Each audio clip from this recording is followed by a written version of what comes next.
మనకి ఈరోజు సజ్జల రామకృష్ణారెడ్డి గారు చంద్రబాబు నాయుడు గారికి ఒక సవాల్ వేసటం జరిగింది.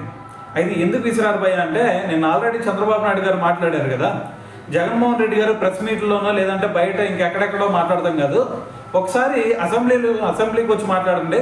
సో అక్కడికి వచ్చిన తర్వాత ప్రతి టాపిక్, మీరు ఏ టాపిక్ కావాలంటే ఆ టాపిక్ మీద క్లియర్ కట్గా మాట్లాడదాం అని చెప్పేసి మరి చంద్రబాబు నాయుడు గారు మాట్లాడారు కదా నిన్న.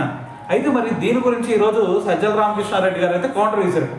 అయితే ఆయన ఏమంటున్నారు అంటే, చంద్రబాబు నాయుడు గారికి గనక ధైర్యం ఉంటే వైఎస్ జగన్మోహన్ రెడ్డి గారికి ప్రతిపక్ష హోదాని కల్పించండి అని చెప్పేసి ఒక స్టేట్మెంట్ ఇచ్చి, మరి మీరు గనక ప్రతిపక్ష హోదా కనుక మీరు గనక ఇచ్చారు అంటే మరి అసెంబ్లీలో ఆ గొంతు ఏ విధంగా ఉండిద్ది అనేది మీకు చూపిస్తాం అని చెప్పేసి సజ్జల రామకృష్ణారెడ్డి గారు అయితే ఒక సవాల్ విసిరారు అనమాట. అయితే దీంతో పాటు ఆయన అంటుంది ఏంటంటే, మరి ఒక పక్కన అసెంబ్లీ, ఇప్పుడేమో అసెంబ్లీకే రమ్మంటున్నారు, ఒక పక్కన ఏది ప్రెస్ మీట్లో జగన్మోహన్ రెడ్డి గారు ఏదైతే క్వశ్చన్లు అడుగుతూ ఉన్నారో వాటికే సమాధానం చెప్పలేకపోతున్నారు మీరు.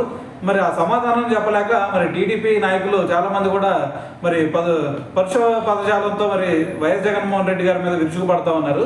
సో మీకు గనక నిజంగా జగన్మోహన్ రెడ్డి గారు అసెంబ్లీకి రావాలి అని కనుక అనుకుంటే మరి స్పీకర్ గారితో ప్రతిపక్ష హోదాని ఇప్పించండి అని చెప్పి సజ్జల రామకృష్ణారెడ్డి గారు అయితే దీని గురించి మాట్లాడడం జరిగిందనమాట.